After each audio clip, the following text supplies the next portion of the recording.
The one and only Gregor Gillespie is here. Hi, Gregor. What's Look going at on, this guys? guy. Hey, what happened to the hair? No, it's still there. Oh, okay. I couldn't see it from the angle. How's that? That better? No, not really. There we go. Yeah. Oh, you got the whole man bun and everything. Yeah, I'll get it chopped off right before the fight, though. I can't have that in my eyes. So that's my little fight ritual right before. Then we get on the bus to go over to the arena. I put it in front of my eyes and I cut anything off in front of my eyes. Why do you grow it out then? And just to feel like a wild man? I don't know, man. I like it. I like being different. I've always been a little different with my hair, so I'm always doing something funny with it, mullet or dyeing it funny colors or doing a man bun. I don't know. Bro, how much money do you spend on tackle boxes every year? I'm in my car right now. I don't know if you can see behind me, but I just pulled in. I was running some errands. I was going to Dick's and getting some clothes for the weight cut this week and everything, and some plastic suits. But I got my rods right here behind me. I don't know if you can see it, but I can. Yeah. all my tackle back there. I get a lot of my stuff from some tackle sponsors, so I don't have to pay for a ton of it. But I put a lot of money into my boat. That's where a lot of my money goes: fixes, repairs, upgrades on the boat. So that's a lot of money goes into the boat. Yo, you know what's amazing about you, Gregor? I get more questions via email about you than maybe any other fighter. And let it be known, I get a lot of questions via email. You are a bit of an enigma, right? You march to the beat of your own tune or whatever the proper phrasing is. And yet you're out there just crushing these people. They want to see more of you. And you feel a little bit, and understand, this is not a slight, it's just an observation. You feel a little disconnected from the rest of MMA a little bit. I don't want to know if I wouldn't say disconnected. I'm not going to do the same thing that everyone's doing, though, running their mouth. And I'm not I don't know. Can I swear on the show? Am I allowed to? Yes. Yeah. I don't talk shit, and I'm not a shit talker. I've never been a shit talker. My dad taught me when I was really young, you keep your mouth shut and you win. Because if you open your mouth and you lose, you look like an asshole. So I don't do that. I know it's part of the entertainment business, and fighting is an entertainment business. But I entertain people with my winning and my performances, and I let that speak for myself, and I'm not good at talking shit. So people will be able to tell that it's just not organic if I'm talking shit, and it'll look manufactured. And I mean, obviously there's guys like Conor McGregor and a few other big names in the sport that have made a living on it, and they can fight as well, obviously. But I'm just going to let my fight and do the talking. And I know that's kind of cliche sounding, but I'm just not good at running my mouth, and I'm not going to pretend to be. So I march to my own beat, like you said, my beat of my own drum, and that's the way it's always going to be. Yeah, you certainly do. When I say disconnected, again, I don't mean it in a bad way. And if what I mean to say is there just always appears to be, even on social media, it's you and your team, and that's it, man. Like there's no other reference to the outside world. You have this little bubble you keep. It keeps you happy. It keeps you sane. And that's the world you're happy to live in. It's so unlike everyone else who's reaching out far beyond, if that makes sense. Yeah, I don't know. I guess I'm not I don't know. I don't want to say I'm not an attention whore, and then, allude to the fact that other people are attention whores, but I just like to be left alone and win my fights. And I like to win my fights, and I like to train hard, and I like training hard, and I like my team. I love my team, and I love being around my team, and I don't need validation via Twitter. My validation is from my team and from getting my hand raised. And I really don't need, I don't need to be picking on people on Twitter. I actually, a little while back, someone was talking shit on my Instagram page about a guy that I previously fought, Vince Pichel, and I told him to get lost. I deleted his comments. I said, don't do that shit on my page, man. I'm a classier guy than that. I'm a grown up, man. I'm 32 years old. I'm not in fucking high school, picking on somebody and letting the rumor mill spin. That's just not me. And I'm not picking on anyone who does that. If that's how you make your money and how you get more followers, more power to you. I think there's a lot to that, but I'm just not good at it, and it's not me, so I'm not going to pretend to be that. The only issue with that is how the ladder is climbed, partly the way you're doing it with an undefeated record, just running over people. That's one way. But the other way is to marry that with some level of public celebrity. Do you feel like, yes, if you keep winning, they can't deny you? That much is true, but they can delay it. Sure, they can. I'll wait my turn. Wow. If I keep winning, they can't. I mean, at some point at some point, you win enough fights, you get a title shot. That's how it goes, and I haven't asked for that yet. I haven't beaten enough guys, and I'm not sitting here complaining, oh my God, and poor me, I haven't gotten the fights I want. I've gotten all the fights that I want, that I wanted, and I haven't asked for, anything up. I haven't asked for that. I haven't beaten anyone to deserve that spot yet, so I'm not complaining. I'm where I should be. If I keep winning and we keep climbing the ladder as planned, this is a calculated climb, then I get to where I'm going, and if at that, if we get to that point where I got to say, you got to call, you have to call someone out. I'll call the guy out who has the belt then. If I want the belt, I'll call that guy out. But up until that point, there's no point in calling someone out. There's so many good guys. They give you, hey, these are the guys that you're allowed to fight. Who would you like? Okay, how about this guy or that guy? Okay, this guy is unavailable. Okay, I'll take that guy. So that's where we're at right now. But, when it comes to the point and it's time for a title shot, I'll say, give me the guy, whoever's got the belt, and that's where we're at. Why do you think I get so many emails about you? Well, there just must be a ton of fishing fans out there, right? Maybe. That's one theory. I don't know. What is it? You tell me. What are they asking you? I gotta hear this. I think here's my theory, and that's all it is. It's just a theory. I think the fact that they never see you, and then when they see you, you just clobber these guys, and then you're right back into not hiding, but that kind of your normal life, so to speak, and it's confusing for them because everyone else has a public life. Sure, and I think my best friend and one of my cornermen, Kyle Sermonero, says it all the time. He's like, such an enigma. You're a weird figure in the MMA world because you don't play the games and you don't live the fighter's life. You show up to fight, you win, and then you kind of go do your own thing. And that's kind of what you're stating here. And that's true. I do my training. I train, 19 times a week. That's more than anyone, I guarantee it. And I put my time into the gym and I do my hard workouts and I shut my mouth, and I'll post a few pictures of me training before the fight with my team and the guys that I'm working out with. I win my fights, and then 99% of everything after that for the few following the months following the fight is fishing. And that's what I'm doing. That's my life. So I'm working out in between my fishing or before and after my fishing, but I'm hanging out with my friends, whether it's in Long Island or upstate New York when I go home and visit my family. I'm fishing. That's what I'm doing. So I don't know why the other guys spend so much time online, and I don't know. Maybe that's a calculated move and that's helping them climb. I don't know. I'm not judging anyone, but for me, I'm showing you what I'm doing in my life. So if you see me and I fight, and then you see me on my boat for 2 months after, know that I'm working out before and after I'm on my boat. But that's what I'm doing. I'm with my friends on my boat, and I'm out salmon fishing on Lake Ontario, or I'm muskie fishing on Juanita Lake, or whatever that's what I'm doing. So I'm not pretending to do anything but what I'm really doing. Okay, sell me on fishing. What is great about fishing? Now, understand this question comes from somebody who has done it, but probably not like you. I mean, like I said, I do 19 workouts a week, and that's almost year round. It's almost like a little bit of a prison sentence, especially when we're leading up to a fight. And I lived like that in college. And when I was done with college wrestling, and I was a Division I wrestler at Edinburgh University, and I remember saying, I'll never compete at anything again. My sentence is served. My time is done. And I really felt that way for about 2 years. And then I ended up getting back into doing some wrestling again, which led me into fighting. But I have a very structured lifestyle. I have a very regimented routine that I stick to that like religiously. And this, up until a few years ago, I hadn't fished in, I don't know, God knows how long.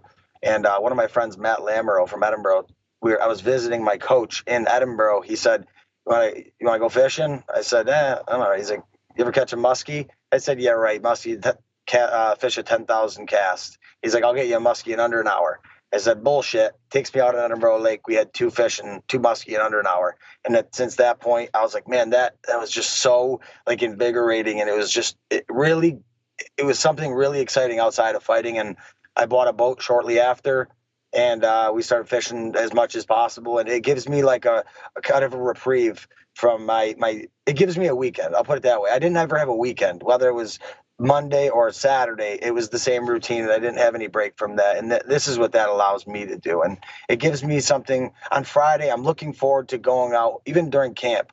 on Friday. I'm looking forward to Saturday after my last workout. I go with my buddy Justin Accordino. We go out and we fish Saturday and Sunday, and it gives me a little bit of just kind of a break from that, grind of the week. So, and that's what it does for me.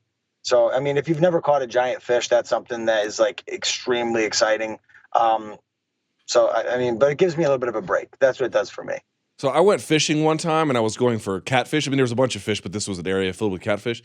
And instead, I caught an invasive species. You ever caught a gar before? I know what a gar is. You must have been down south, huh? Yeah, it looked like a dinosaur I pulled out of the water. After that, I was like, it was not so fun. Yeah, where were you? I was in South Georgia. Yep, yeah, you're in the muddy waters. You're like the gar, catfish, alligator gar. Those things are like, they're legit dinosaurs. So I do a little bit different fishing. So that's like bait fishing. You'll use like dead fish or chicken liver, rotten meat for those kind of fish. That's not what I do. Is more like sport fishing. So we'll go out into the big lakes and we put artificial lures down and we run them behind the boat, and we salmon fish, musky fish, pike fish. No, we don't do any bait fishing though. It's all artificial. So a little more sporty. Well, you're trying to catch a big fish this weekend when you take on Yancy Medeiros. Size him up for me. As you assess the challenge, what is it? We don't talk about my opponents. That's something I never do. I'll tell you that I'll be ready. I'm sure he'll be ready. I expect a war. I'm prepared for a war. If it doesn't go down like that, I'm happy. If it goes to a war, I'm ready for it. So that's all I'll say. I don't talk about my opponents, and I've stuck to that religiously since I've started fighting. So I'm not going to start now. What's the rule on that? Why did you establish it? I don't know. It's just, ever since I was a kid wrestling, my dad told me don't overlook any opponent. And my college coach had me focus more on me than scouting my opponents. My coaches watch my opponents. They come up with a game plan. They train me accordingly. I don't sit there and obsess about what my opponents are going to do. Is Yancy really good? I'm sure. But I'm not sitting there watching him on film, and I'm not talking about him to anyone. I want to envision what I do well, and I want to picture what I do well, and go over the game plan of what I'm going to do in my head. So, again, nothing against my opponents. It's just something that it's not something that I do, and I'm not going to sit here and I'm not going to start now. So interesting. Let me zoom out for just a second then. As a general matter, either in college or now, do you watch tape? Is that a thing that you care about? Or are you one of those guys who's like, I let the coaches do it, I focus on me? Yeah, I watch tape. You know who I watch tape of? You? Me.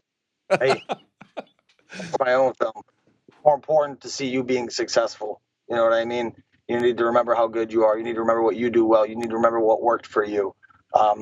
So that's kind of something my college coach had me do, and I still do. So I'm gonna stick to the game plan, not reinventing the wheel at this point. Do you have a manager? This is sort of a dumb question. Do you have one? I do. Yeah. I do. Yep. Yeah. Okay. All right. I just wanted to see because I didn't know if that was a thing that mattered to you. Some guys don't have one. If you might be one of those candidates who's. Yeah, they take great care of me. All right. Fair enough. Has the UFC indicated what they want from you? I think they want me to keep winning. I think they want me to, keep climbing the ladder. I think, I don't know. I love what the UFC is doing for me. I have no complaints with what the UFC has done. I have high praise for them. They've taken great care of me, and I'll keep winning for them. And if they want to push me, they push me. So that's where we're at. But I have been nothing but treated greatly by the UFC. I love them. I love working for them. I love fighting for them. And hopefully we can make this a really long relationship with, a lot of wins in the future. Do you have 2019 specific goals in mind as it relates to your occupation? I want to get through this fight. I have obviously you got to play the long game and look to the future. I want to win the belt at some point, but you can't count to 3 without counting to 1 and 2. So, this is step 1 for 2019, and we got to get past this hurdle first. And I know it sounds cliche me saying that, but, I got to focus on this weekend. This is every fight, the next fight is the biggest one of your career. So that's where we're at right now. And I had to jump this hurdle first. So this guy who you have doing your strength and conditioning, I have seen some of those videos on your Instagram page. This gentleman seems like a true maniac. You were doing what, like pin squats where you're trying to drive through, but there's no weight on the bar. You're just trying to jam it up as much as you can. Who is this gentleman and what does he have you doing? Vinny Uzi. You should follow him at Vinny Uzi, U-Z-I. Vinny U-Z-I. He's my strength and conditioning coach. He's a guy that he was a former kickboxer. He was training at the gym at Belmore Kickboxing with Keith Trimble well before I was there. He had some fights. He ended up retiring from fighting, and he is a strength and conditioning coach here in Long Island. He has a gym at his house, and man, he's super creative. And I'll tell you what, man, I didn't start training like real strength and conditioning until my second fight in the UFC, which was April of 2017. So the months leading up to that. Mm-hmm. And I've been significantly more explosive and more powerful and in better shape than I've ever been. I attribute a lot of my success to that strength and conditioning that I do with him. So yeah, Vinny Uzi, you should follow him on Instagram. He's very creative. Have you seen, you obviously seen those workouts we do. Yeah. And I think the one you were alluding to was, we had the rack set up we had the bar under the rack, and we're trying to drive the bar up into the rack. And the rack's not going anywhere. So it's literally you can't really manufacture a max squat more appropriately than that, right? So you push as hard as you can, and it's like pushing into a wall because it's not going anywhere. And then you jump right out of that, and you do some, we call them hula hoops, where you go around and you're hitting body shots, you're shadow boxing body shots. Then you're in really low stance, following him around. It's just part of our leg conditioning circuit. But he, like I said, he's super creative, and there's not anyone around here that knows more than him. So it's amazing. It's amazing to watch. I love watching these mad scientist strength and conditioning guys. It's incredible to watch. So I look forward to seeing how that translates to your performance. Let me ask you one more thing about the relative anonymity. You know, it's another thing that occurs to me now that we're talking is, you know, a lot of the guys who are blue chip prospects, they're out of ATT, they're out of AKA, they're out of these Jackson camps. And there's nothing wrong with that, right? As you would probably note, if that works for you, do it. But what you're doing in Long Island is working for you as well. It's just that in the media, we don't have a lot of your teammates telling us. Like if you train at AKA, Daniel Cormier will tell us a bunch of things. Cain Velasquez will tell us a bunch of things. I think that might have an effect too, Gregor. Yeah, maybe. I don't need pats on the back. I don't need people shouting my name out. I get my hand raised. That's enough for me. I get a hug from my brother and sister. I go home and I see my mom and dad. Keith gives me a hug if I do well. No. Oh, there he is. I'm back. Okay. My buddy Manny just called me. Oh yeah, my buddy Manny. He's on bringing me into the city tomorrow. Hopefully he doesn't call me back. But no, you know, I'll get a hug and a kiss from all my family and friends, and I'll go out fishing with my buddies on the boat, and that's all I need. You know, I don't need people telling me. I know that I'm good. You know, my main training partner, Andre Harrison, he's great. Competed in that PFL tournament. Yeah, he's really good, man, and I think he's one of the best 145 pounders on the planet, if not the best. You know, he had a tough loss to Lance Palmer in that PFL tournament, but I train with him every day. So, you know, we got a really good group of guys. We're training, obviously, you know, the guys over at Long Island MMA, the guys at Belmore Kickboxing. We got a nice group of guys I'm working out with. But, you know, as far as like having my face on the I just want to win. That's the most important thing. Winning, the result is the only important thing in the long run. Tell me why fishing is better than hunting. I'm not saying that it is. I've honestly, I've never been hunting. I shot guns a lot growing up. We grew up in a very, you know, secluded area in upstate New York, and you know, you drive about 10 minutes out of town and you're in apple orchards where you can shoot whatever you want. So we grew up shooting guns, but I never have actually been on a hunt. You know, obviously when me and my best friend, when I was younger, Kyle Arsenault, we used to shoot squirrels and frogs and stuff, but I've never actually gone on a deer hunt or a hog hunt or anything like that. I'm sure I'd love it. I think there's a little more involved with, you know, tracking and setting up trail cams and all that. Again, I'm not familiar with it, but I think it's probably a little more involved in getting in a boat and going out and finding a spot and running some lures behind a boat. So I think there's probably a little more instant gratification fishing, which is a little more up my alley. But I don't know that fishing is better than hunting. I've never been hunting, so I can't even say that. You are the nicest madman in the world, Gregor Gillespie. You truly are. Yeah, until I get on top of you. You know, yeah, exactly. And then you're a demon. Well, I got to tell you, man, the emails can't lie. People are interested in you. They are interested in seeing what happens on Saturday, and I count myself among them. Best of luck to you. You don't need it. Sounds like you're prepared. but I can't wait to see it. It'll be on ESPN Plus. Gregor Gillespie takes on Yancy Medeiros. Thank you, Gregor. Awesome. Yep. See you Saturday.